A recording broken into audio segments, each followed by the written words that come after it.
पहला है 5 अंकों की सबसे बड़ी संख्या, खाली स्थान में क्या होगा? 5 अंकों की सबसे बड़ी संख्या क्या होगा? तो 5 अंकों की सबसे बड़ी संख्या क्या होगा? तो 1 10 11 10,000 यानी 5 है, 1 2 3 4 5 यानी 99,999। ठीक है, 5 अंकों की सबसे बड़ी संख्या क्या होगा? 99,999। ठीक है, मारिएगा डी नंबर 1 का। अब दूसरा है, कहता 4 5 1 3 0 से बनी 5 अंकों की सबसे बड़ी संख्या खाली स्थान में क्या होगा? ठीक है, आप देखिए बड़ी संख्या बोला है ना, 4 5 को 5 4 3 1 0, यही होगा दो का 1 नंबर ऑप्शन। ठीक है, अब आगे चलते हैं। अब 3 नंबर देखिएगा, 3 4 5 6 9 के ठीक बाद की अनुवर्ती संख्या क्या होगा? पूर्ववर्ती संख्या नहीं पूछ रहे, लेकिन अनुवर्ती संख्या क्या होगा?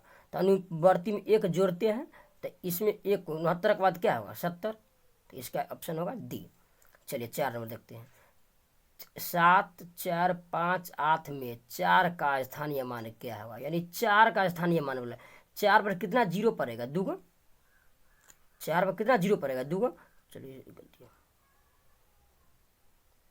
4 पर कितना जीरो पड़ेगा? 2। तो देखिए कितना होगा? 4 से, ऑप्शन नंबर सी होगा। ठीक है, चलिए आप 5 नंबर, वह सबसे बड़ी संख्या क्या होगी जिसमें 22 तथा 50 को भाग देने पर एक शेष बचे?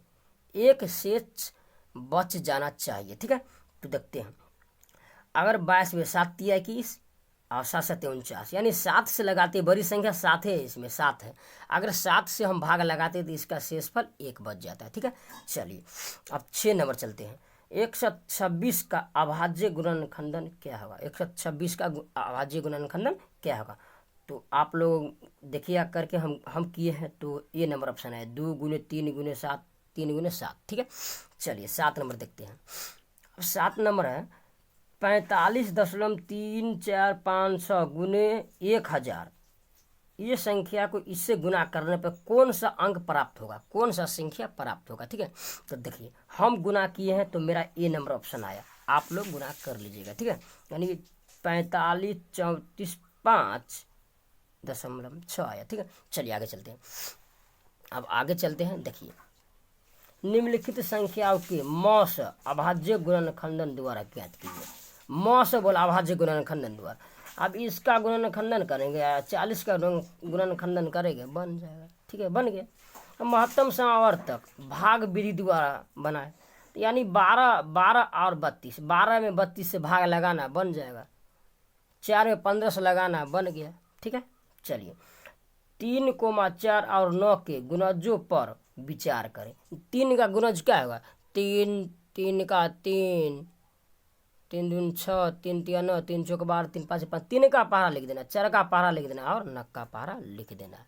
ठीक है, चलिए अब 11 नंबर बात करें तो 11 नंबर देखिएगा, कहता 1 लीटर दूध की कीमत 12.1/2 रुपया है, तो 10/1 लीटर दूध की कीमत कितना होगा?